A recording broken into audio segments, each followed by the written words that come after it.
বাবা যেন সূর্যের মতন, সূর্য গরম ঠিকই হয়, কিন্তু সেটা না থাকলে জীবনটা অন্ধকার হয়ে যায়।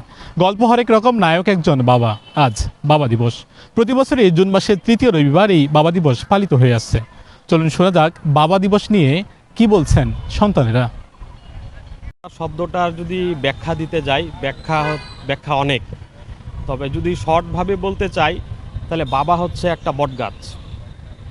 বটগাছ যেমন সবসময় ছায়া দেয়, ঝড় বাতাস বৃষ্টিতে আমাদেরকে রক্ষা করে, ঠিক বাবা হচ্ছে একটা বটগাছ বা একটা ছাদ। যার আসলে বাবা নাই, সে আসলে জানে যে বাবা হারানোর বা বাবা না থাকার কষ্টটা কি। আজকে আমার বাবা মারা যাওয়ার 12 থেকে 14 বছর হয়েছে। আসলে আমি নিজেও এখন বাবা হয়েছি। তো আসলে বাবা না থাকার যে কষ্টটা, এটা আমার থেকে ভালো কেউ বলতে পারবে না। কারণ যতই বিপদ আসুক না আসুক, বাবা সেই জিনিসগুলো তার নিজের মধ্যে নিয়ে সন্তানকে কখনো বুঝতে দেয় না যে আসলে পৃথিবীটা কত কষ্টের।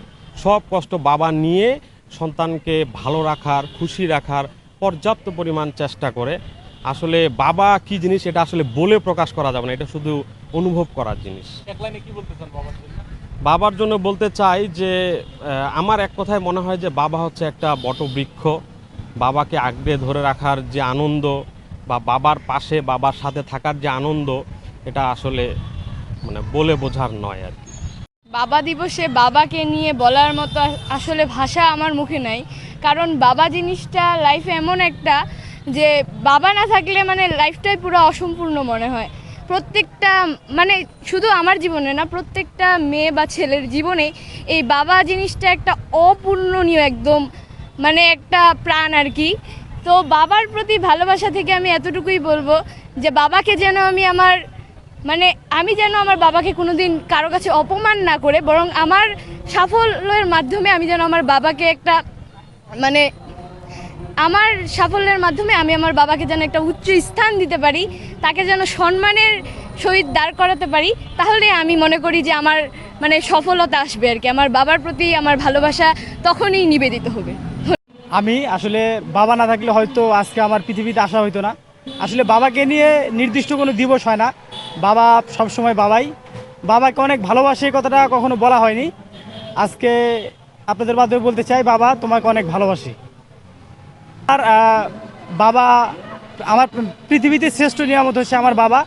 তিনি সবসময় আমাকে প্রচণ্ড পরিমাণে ভালোবাসে এবং আমাদের উচিত প্রত্যেকটা বাবাকে পর্যাপ্ত পরিমাণে সম্মান করা এবং কি সবসময় ভালোবাসা।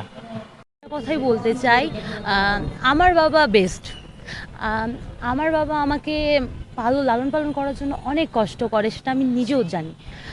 শুধু আমি আমার বাবাকে বলতে চাই, বাবা আই লাভ ইউ। আর তোমার যেটা ইচ্ছা আমাকে বানানোর, আমি যদি সেটা না হতে পারি, আমি আমার জীবন দিয়ে চেষ্টা করব যে সেটা হওয়ার। যদি না হতে পারি তাহলে অন্য কিছু হয়েও তোমার মাথা আমি উঁচু করব। আর তুমি কোনোদিনও চিন্তা করিও না কোনো কিছু নিয়ে, যে তোমার একটা মেয়ে আছে বা কি হবে বা না হবে। শুধু তুমি একটা জিনিস ভাবিও, তোমার একটা মেয়ে আছে, তোমার মেয়েই তোমার মাথা উজ্জ্বল করবে এবং তোমার মেয়ে তোমার নাম অনেক দূরে নিয়ে যাবে। এটা আমার প্রমিস তোমার কাছে। অ্যান্ড বাবা আই লাভ ইউ।